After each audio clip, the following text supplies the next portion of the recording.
Hi friends, welcome to SPR media works. Kadapa Lok Sabha నియోజకవర్గం ఆంధ్రప్రదేశ్లోని 25 లోక్సభ నియోజకవర్గాలలో ఒకటి. ఇది 7 అసెంబ్లీ సెగ్మెంట్లను కలిగి ఉంది. ఈ నియోజకవర్గం 1952లో ఏర్పడింది. 2019 నాటికి ఈ నియోజకవర్గం పరిధిలో మొత్తం 16,06,127 మంది ఓటర్లు ఉన్నారు. గత పార్లమెంట్ ఎన్నికలలో గెలిచిన వైసీపీ అభ్యర్థి వైఎస్ అవినాష్ రెడ్డి ప్రస్తుతం ఇక్కడి సిట్టింగ్ ఎంపీగా ఉన్నారు. కడప లోక్సభ నియోజకవర్గం విషయానికి వస్తే ఏపీ రాజకీయాల్లో centre of attraction Kadapa Lok Sabha స్థానం. వైఎస్ కుటుంబానికి ఇది కంచుకోట. ఈ నియోజకవర్గం ఏర్పడిన నాటి నుంచి కడప ఎంపీగా రెడ్డి సామాజిక వర్గానికి చెందిన నేతలే ఎన్నికవుతూ వస్తున్నారు.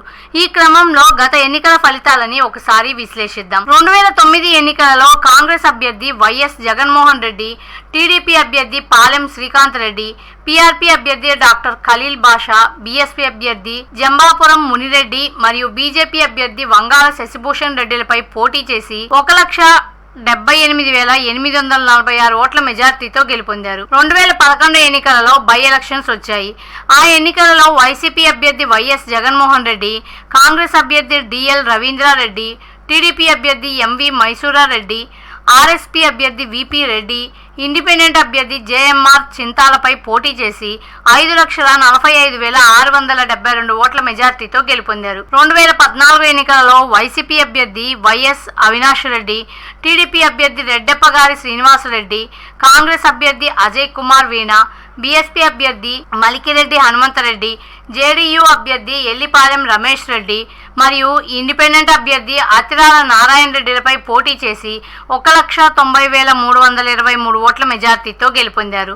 2019 ఎన్నికలలో వైసీపీ అభ్యర్థి వైఎస్ అవినాష్ రెడ్డి, టీడీపీ అభ్యర్థి సి ఆదినారాయణ రెడ్డిపై పోటీ చేసి 3,80,726 ఓట్ల మెజార్టీతో గెలుపొందారు.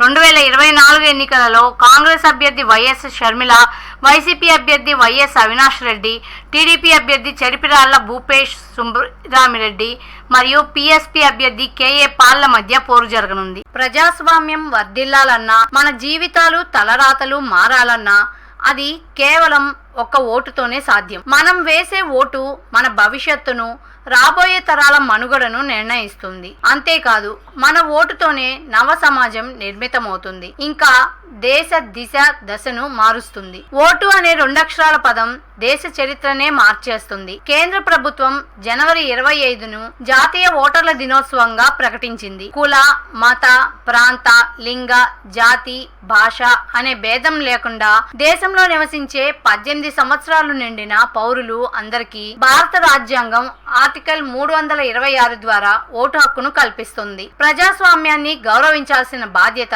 ప్రతి పౌరుడిపై ఉంది. ప్రజాస్వామ్యానికి ఓటే పునాది. దేశ, రాష్ట్ర భవిష్యత్తును నిర్ణయించేది ఈ ఓటే. అలాంటి ఈ ఓటును డబ్బుకు, మద్యానికి అమ్ముకోకుండా భారత ప్రజాస్వామ్య పరిరక్షణ కోసం ప్రతి ఒక్కరూ తప్పనిసరిగా తమ ఓటు హక్కు వినియోగించుకోవాలి.